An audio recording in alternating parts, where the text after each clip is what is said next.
최근의 온라인 커뮤니티는 전반적으로 비슷한 느낌으로 흘러가고 있습니다. 예전에는 각 커뮤니티마다 특유의 느낌이 있었다면 이제는 큰 차이 없이 비슷한 느낌을 가지고 있죠. 저는 일배충 영상에서 현대 20대 초반을 위시한 2010년 이후의 뉴비들이 자신들이 스스로 떡밥을 생성할 수 없으니 결국 화석 커뮤니티들을 찾아서 기어들어갔다고 주장했습니다. 그들은 그들 자신이 만들어낸 것이 아님에도 아무것도 모르는 채 무비판적으로 수용한 침묵금지 등의 이상한 룰을 자신들이 기어들어간 화석 커뮤니티에 적용시킵니다. 그리고 그 자신들의 짧은 온라인 커뮤니티 경력으로 만들어낸 나름의 정의를 중심으로 화석 커뮤니티 내에서 끼리끼리 뭉치게 되고 결국 기존의 올드비들을 몰아내게 되죠. 이것은 일종의 세대교체나 마찬가지입니다. 특정한 이념, 온라인에서 침묵을 문제 삼아 전 세대를 몰아냈었던 행동 말입니다. 이것은 다양한 분야에서 항상 나타납니다. 학계와 정치계는 말할 것도 없고요.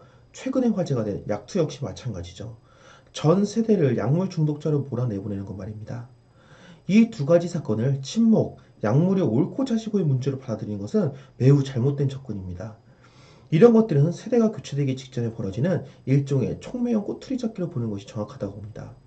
친목에 대한 문제 제기는 익명, 실명, 그릇과 개인의 관계에서 항상 일어나는 것이고 약물 역시 거의 50년간은 계속해서 문제 제기되어 온 것들입니다. 결론적으로 이것들은 답이 없는 문제라는 거죠. 전 영상에서 주장했듯 구별될 수 있는 개인은 무조건 친목의 요소를 갖추고 있으며 대중은 약물이 들어간 메스와 대피가 둘 다 갖춰진 괴물 같은 몸을 보고 싶어 하기 때문입니다. 때문에 이것으로 문제 제기를 하는 것은 진정한 정의 같은 게 아니고 전 세대에 대한 반감을 드러내는 것에 불과하다는 겁니다. 고추장을 퍼먹으면서 이거 왜 맵다고 난리치는 거랑 다름이 없으니까요. 차라리 커뮤니티 내에 악명을 떨치는 닉을 감싸는 것, 시합장에서 편파 판정하는 것에 대해 문제 제기를 하는 것이라면 모를까 말입니다. 실제로 이 두 가지의 문제 제기는 누가 하고 있나요? 커뮤니티를 오래하는 화석들, 그리고 대회를 오래 뛴 선수들이 제기하고 있죠. 뻔한 이야기입니다.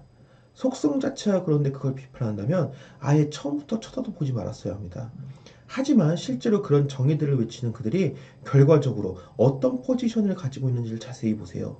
모든 것은 순수하게 그들의 이익을 위해서인 겁니다. 그것이 의식적이건 무의식적이건 말이죠. 온라인에서 침묵을 강하게 비판한 것은 끝까지 물고 늘어졌던 것은 온라인에서 가장 중요한 그것, 바로 자신의 글에 대한 신뢰감을 주기 위해서였죠. 영향력, 곧 특정 온라인 게시판 내에 권력을 갖기 위해서였다는 겁니다. 2015년쯤을 기준으로 화석 커뮤니티로 돌아간 뉴비들은 오랜 기간 같이 생활하면서 자연스럽게 생겨난 기존 올드비들 간의 오래된 침묵 정서를 강하게 비판하였고 올드비들은 그 장소를 떠나게 되죠. 세상에서는 이길 수밖에 없는 싸움만 골라서 하는 사람들이 있습니다. 누구나 가지고 있는 약점만을 공격하는 사람들이 있죠. 그리고 자신이 굉장히 고차원적이며 있는 그대로의 사실을 말하는 척하는 새끼들요. 우리는 그 사람들을 비겁한 새끼라고 부릅니다. 정치판에서도 많이 보이죠. 누구나 알고 있지만 그것이 어쩔 수 없음을 알기에, 그것이 그 사람의 잘못이 아님을 알기에, 사회 구조적 잘못임을 알기에, 비록 논리적으로는 부적절하지만 그것을 넘어서는 감정으로 따졌을 때 그것이 가장 자연스럽다는 걸 알기에, 그 모든 것을 같은 인간으로서 이해하기에 특정한 주제는 다 같이 모르는 척 해주고 정비판을 하더라도 그 외의 다른 이야기를 비판하는 것이 바로 정상적인 사회성을 가진 인간상이라고 생각합니다. 이것이 제가 PC에서 말하는 바로 그 사기꾼들의 속성입니다. 가장 화려하게 치장하고 앞에 나서죠. 누가 봐도 가장 열심히 무언가를 하는 것처럼 말입니다. 어떤 싸움에서요? 자신이 이길 수밖에 없는 싸움에서만 말입니다. 자신의 신념이라는 것은 없습니다. 오직 자신이 이겨서 돋볼 수 있다는 확신이 없으면 뛰어들질 않죠. 세상에서 가장 겁쟁이 새끼들이 가장 용감한 척하는 겁니다. 너무나도 당연하게 올드비들을 쫓아낸 뉴비들은 다시 그들만의 침묵을 시작합니다. 지식이라는 것이 어떻게 생겨나고 진전되었는지를 잘 생각해 봅시다. 어느 순간 한 번에 생겨나는 정보, 지식이라는 것이 존재합니까? 그런 것은 없습니다. 만약 있다면 그건 사기죠. 모든 지식은 항상 오랜 기간 쌓여서 그 형체를 갖춥니다. 올드비들이 쌓아온 지식으로부터 나오던 각종 새로운 떡밥들은 뉴비들이 올드비를 몰아냄으로써 사라지게 되었죠.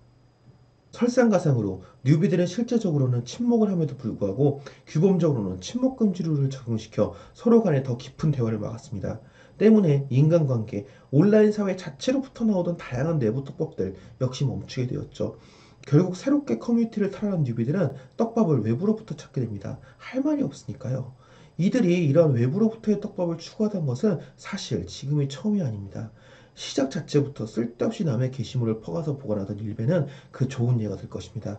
혹은 외부의 떡밥에만 의존하는 커뮤니티가 내부적으로 완전 익명을 추구했던 경우도 있습니다. 페미가 바로 그 좋은 예가 되겠죠.